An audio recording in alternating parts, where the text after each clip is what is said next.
জগন্নাথ মাধব, বৈষ্ণবেরা তোমাদের আদেশ অমান্য করেছে। কি এত দুঃসাহস অদ্বৈতাচার্যের? সাহস হতো না, সাহস বেড়ে গেল শুধু ওই নিমাই পণ্ডিতকে দেখে। কে নিমাই পণ্ডিত? ও নিমাই পণ্ডিত, তা সে তো ন্যায় ব্যাকরণ বেদান্তের পণ্ডিত। কিন্তু গয়াধাম থেকে সেই ফিরে এলো উচ্চকণ্ঠে হরিনাম করে।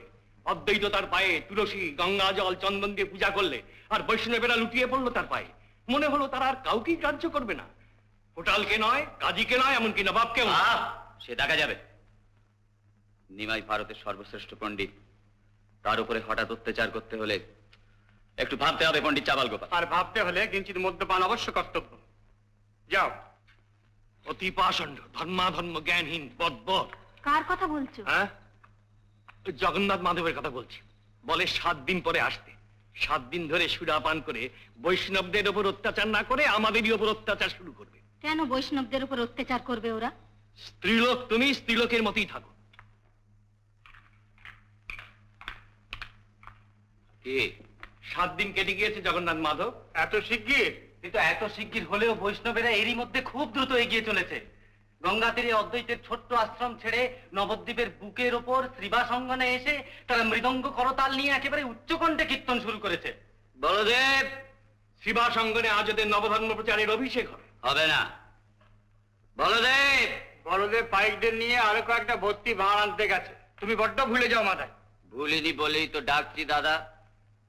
নিমাই পণ্ডিত ওদের দল ছেড়ে দিয়েছে। ছেড়ে দিয়েছে? নিমায়ের সাহসী তো ওদের সাহস। গয়াধামে বিষ্ণুপাদ পদ্ম মন্দিরে ঈশ্বরপুরীর কাছে বৈষ্ণব মন্ত্র নিয়ে নিমাই পণ্ডিতের পণ্ডিত নেই, একেবারে ঘোর উন্মাদ। মুখে শুধু কৃষ্ণ নাম, চোখে অবিরাম অশ্রু।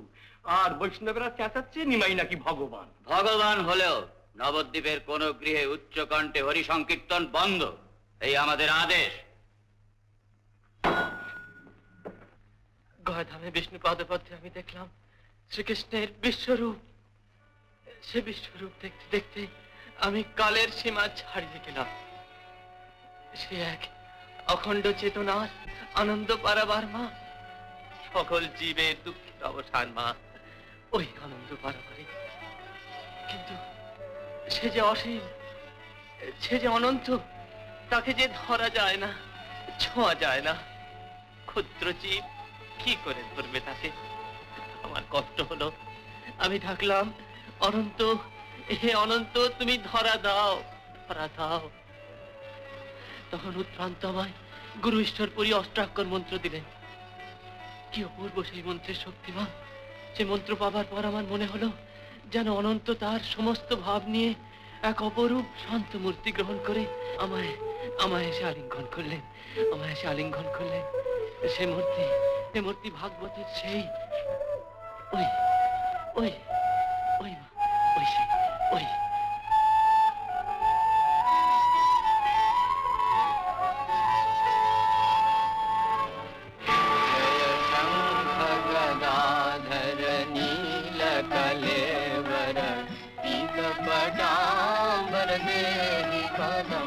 जय शंख गदाधर नील कलेवर पीत पटांबर देहि पदम अंतिम बांधव देहि पदम जय दुर्जय शासन केलि परायण कालिय दामन देहि पदम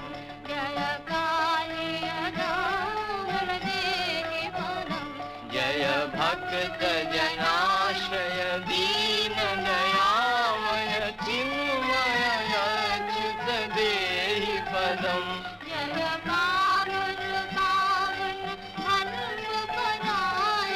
दैत्य निसूदन देहि पदम जय दैत्य निसूदन देहि पदम। ঠাকুর, আমার স্বামীকে অমন করে চিনিয়ে নিও না। দেখছো না পরম পণ্ডিত শিশুর মতো ধুলায় লুটিয়ে কাঁদছে। আমাদের সোনার ঘর অমন করে ভেঙে দিও না। বিষ্ণুপ্রিয়া, বিষ্ণুপ্রিয়া, বলতে পারো সে কোথায় গেল? অমন করো না তুমি। কোথায় যাবেন তিনি? তুমি তো বলেছো সকলের অন্তরে কৃষ্ণ আছেন। তুমি তো বলেছো যেখানে কৃষ্ণ নাম সেইখানেই কৃষ্ণ। সত্য সত্য সত্য বিষ্ণুপ্রিয়া, যেখানে কৃষ্ণ নাম সেখানে চিরদিন মাধব মন্দিরে মোর। কিন্তু ভিখারি কৃষ্ণ নাম বন্ধ করলো কেন? আমি যাই, ওকে কৃষ্ণ নাম করতে বলি। ওকে তুমি যেও না, একটু বসো, একটু স্থির হও। কিন্তু ভিখারি কৃষ্ণ নাম না করে চলে গেল কেন? আমি তোমার পায়ের নিচে বসে দিবারাত্র কৃষ্ণ নাম করব, তুমি শুধু একটু বসো। বসছি বিষ্ণুপ্রিয়া, কিন্তু তুমি কৃষ্ণ নাম করো, তুমি কৃষ্ণ নাম করো, কৃষ্ণ নাম করো। যাও ভাই, যাও যাও যাও। দুটো চাল। আঁচল ভরে চাল এনে দিচ্ছি মা, কিন্তু এই বাড়িতে কৃষ্ণ নাম আর করবো না। জয় শঙ্খ গদাধর নীলকলেবর পীত পটাম্বর দেহি পদম জয় ভক্ত জনাশ্রয় দীন দয়াময় চিন্ময় চ্যুত দেহি পদম জয় পামর পাবন ধর্ম পরায়ণ দয়িত নিষূদন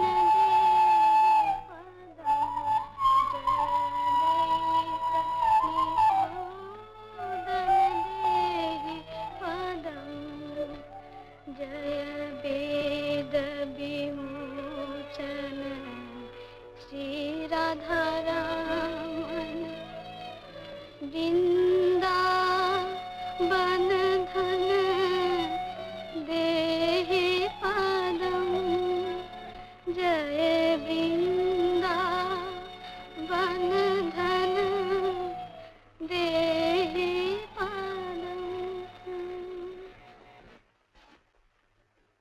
কোথায় গেল মা? ও কোথায় গেল? বাবা, কেউ তো না না না, না, ও এসেছিল, আমি জানি ও কোথায় গেছে। শিবাসঙ্গনে বৈষ্ণবের আজও কীর্তন করবেন, অভিষেক করবেন, তাই সে চলে গেল। আমি চাই, আমি চাই, আমি চাই মা। নিমাই, কি হবে ঈশান, কি হবে ঈশান? সবাই মিলে চিৎকার করে কাঁদলেই কি তোমার নিমাই ঘরে থাকবে কিনি ঠাকুরুন? আমি কি করি ঈশান, আমি কি করি? সবাই যে বলছে ওর কি অসুখ করেছে।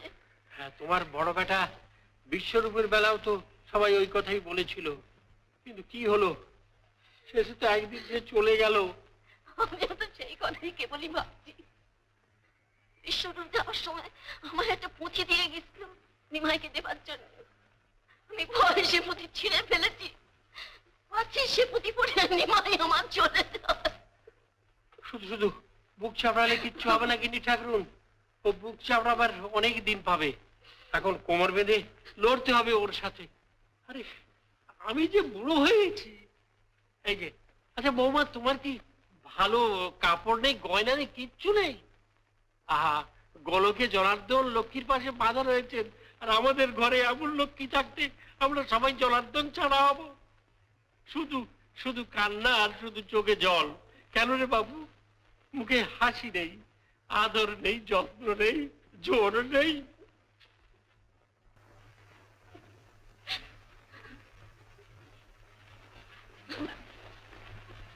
মা, মা,